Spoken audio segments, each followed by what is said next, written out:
Solange, you are here to tell the world about ETOP, the Thoracic Oncology platform, the European Thoracic Oncology platform, and it seems you're doing a whole lot of exciting things. It's based on trials. Tell me about it. Therefore, ETOP is a new organization and planning, having been able to start 3 different trials and planning to open 3 new trials this year. And maybe I will tell you a bit more about the 3 which are ongoing. Well, yes, and now you've got one looking at biomarkers, haven't you? Looking at exactly. Retrospective tissues. Yeah. Well, what are you finding there, and why is it different from what's gone before? Yes, that's right. It's a good question. For example, the Americans have produced lots of biomarker data.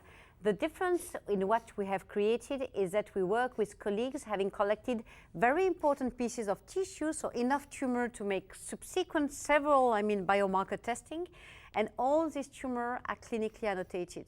So we know everything about the patient, but we also know everything about the tumor and the outcome.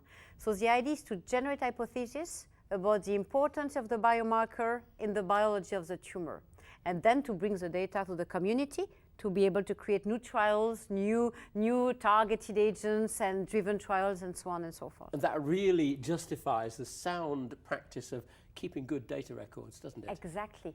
And we were very interested in seeing that when we had to survey our friends and colleagues to ask, okay, do you have this minimal set of data in your institution available for us? Some centers do not have this clinical data. So we really have to reinforce it. No name.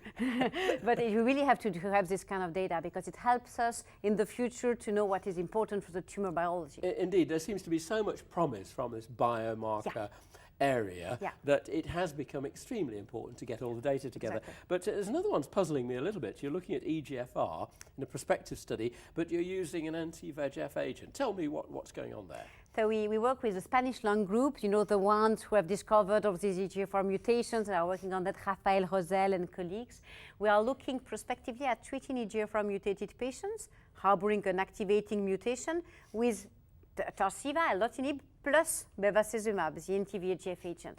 The idea is that Rafael Rosell and colleagues have shown that in addition to the activating mutation, half of the patients already at baseline harbor the resistant mutation in little cells, in little clones of tumors, but the resistant mutation is already present and detectable in half of these patients. That's resistant to erlotinib. Oh, right. And it was shown in preclinical models that one of the ways to revert this resistance, or at least the appearance of the resistance, is to add an anti-angiogenic agent in these patients. So doing that, we hope to prolong PFS in this population of patients. Now, was that theoretical or empirical that you made that decision? Well, it's empirical. We have to prove it. But what will be interesting is that for every single patient, we will have serum at several time points. We will have the tissue in large amount. So this will be proven also and will help us to describe all the biomarker landscape for this tumor. Okay, now when your first line treatment for lung cancer doesn't work, you need a second line, and you're looking at something called the proteomic signature, is that right? Yeah, the proteomic signature is called Veristrat.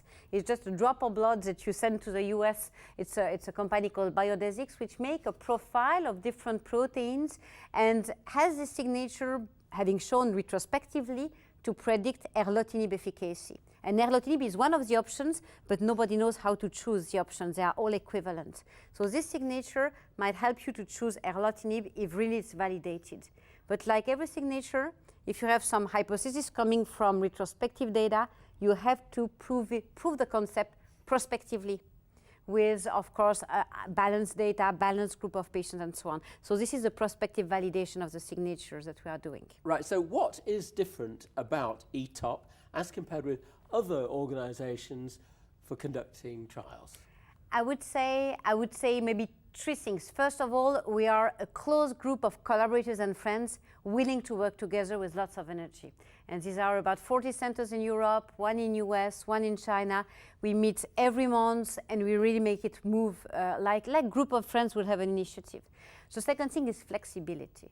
We don't have any rule regarding how much a company can be involved. We don't have fixed rule, administrative rule. We just want science to move. So the idea and the only condition to propose a trial to the ETOP is to have a relevant scientific question.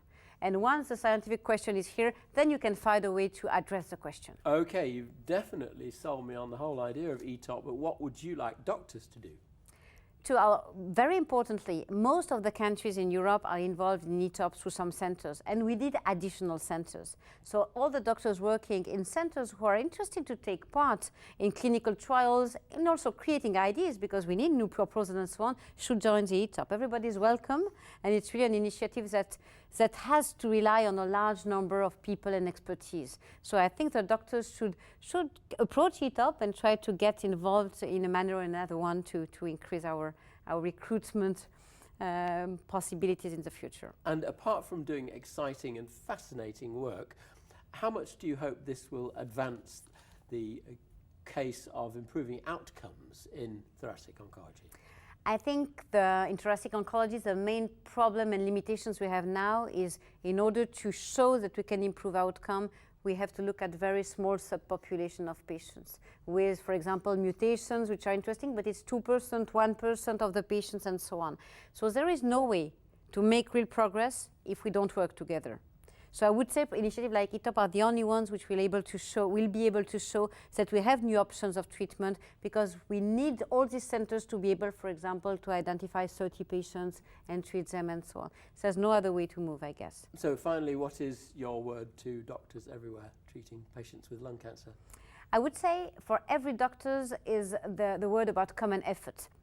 ETOP, like this meeting, is organizing lots of meetings, which are also platforms when we can meet. We can try to find common point of view and common initiatives, and then try to make the effort to work a clinical trial, but also create registry. We can create registry about rare mutations, about rare patient history and so on, and put all this data together in order to make the science move, not in my center, but throughout Europe, and who knows, maybe one day throughout other continents too.